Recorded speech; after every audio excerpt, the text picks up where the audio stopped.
आज ज्येष्ठ कृष्ण त्रयोदशी है। आज रविवार है 25 मई 2025। आज राल्फ वाल्डो इमर्सन का जन्मदिन है। तो राल्फ वाल्डो इमर्सन जो है वो बोस्टन अमेरिका में पैदा हुए 1803 में। 19वीं सदी के वो महान कवि, लेखक और दार्शनिक के रूप में देखे जाते हैं। विश्व विख्यात पुस्तक उनकी है सेल्फ रिलायंस, यानी आत्मनिर्भर। आजकल आत्मनिर्भर की बहुत बात हो रही है, तो इसकी जो पहली किताब हमें मिलती है वो वाल्डो की है। तो इमर्सन ने इंडिविजुअलिटी को बहुत जोर दिया है, आत्मनिर्भरता की बात बहुत कही है। वो कहता है कि अगर आत्मनिर्भर नहीं है तो आदमी का होना नहीं होना बेकार है। उसकी अस्मिता, उसका गौरव जो है वो उसके आत्मनिर्भर होने में, उसकी इंडिविजुअलिटी में, उसके व्यक्तित्व में है। ये किताब बहुत अच्छी है, हर किसी को पढ़नी चाहिए। तो एक तो ये किताब है, ओवरसोल है, फेट है, और भी बहुत सारी किताबें हैं, बहुत अच्छी किताबें हैं। स्वाध्याय की दृष्टि से भी पढ़ने जैसा है। उनकी कुछ लिखने पर बात करते हैं, जैसे to be great is to be misunderstood. To be great is to be misunderstood, यानी जो आदमी अपने आप को महान कहते हैं वो बहुत बड़े भ्रम में है। अब मैं इसको एक कहानी के माध्यम से आपको समझाता हूं। हाँ, एक चक्रवर्ती सम्राट हुए पूरे संसार में, जहां तक वो जा सकता था, देख सकता था, समझ सकता था।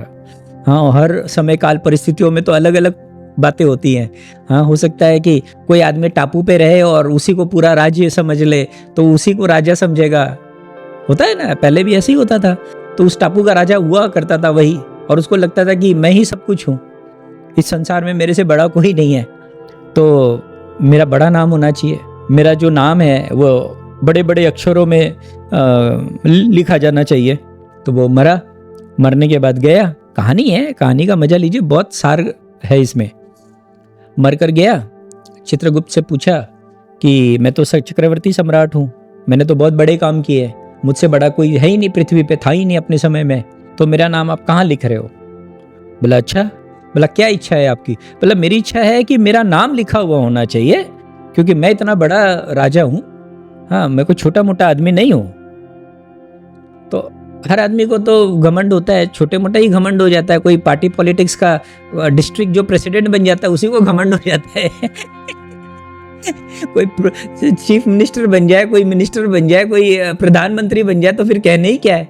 और वो तो चक्रवर्ती सम्राट, यानी कई सारे राज्यों का सम्राट है। तो बड़ा स्वाभाविक बात था। बात आई सामने, वो बड़ा ध्यान से सुनिए, आप समझिए, बड़ा मजा आएगा। तो वो लेके गया और उसने एक बहुत बड़ा पर्वत दिखाया, सुमेरु पर्वत जैसे मान लो, ठीक है। और उसमें अनगिनत नाम लिखे हुए हैं, हजारों, लाखों, करोड़ों नाम लिखे हुए हैं। तो बोला देखो, तुम शायद ऐसे ही राजा महाराजा हो। तो उसने पढ़ना शुरू किया। तो भाई, इस पृथ्वी में राजा महाराजाओं की कहाँ कमी है? उसने पढ़ा था, बोला हाँ, इतने सारे राजा महाराजा तो हुए, बहुतों को मैं जानता हूँ, उनके बारे में सुना है मैंने। तो बोला हाँ देखो, सबका नाम लिखा हुआ है, तुम भी अपना नाम लिख लो। तो बोला मैं भी लिख लूं इसी में? बोला हाँ। बोला बात तो ठीक है, ये लोग भी महाराजा सम्राट हुए हैं, इन्होंने नाम लिखा हुआ है। तो वो जगह ढूंढने लगा। वो इतने बड़े पर्वत में भी उसको जगह लिखने के लिए नहीं था। पर इतने हो चुके, इतने आए, इतने गए। कहानी का मर्म समझिए, कितने महाराजा आए और कितने महाराजा गए, कितने सम्राट आए, कितने गए, और भरी पड़ी है ऐसे नामों से ये दुनिया। तो बोला मैं लिखूं कहां, जगह ही नहीं है। इतना बड़ा पर्वत और इतने नाम लिखे हुए हैं कि एक थोड़ी जगह भी नहीं है जहां पे मैं अपना नाम लिख लूं।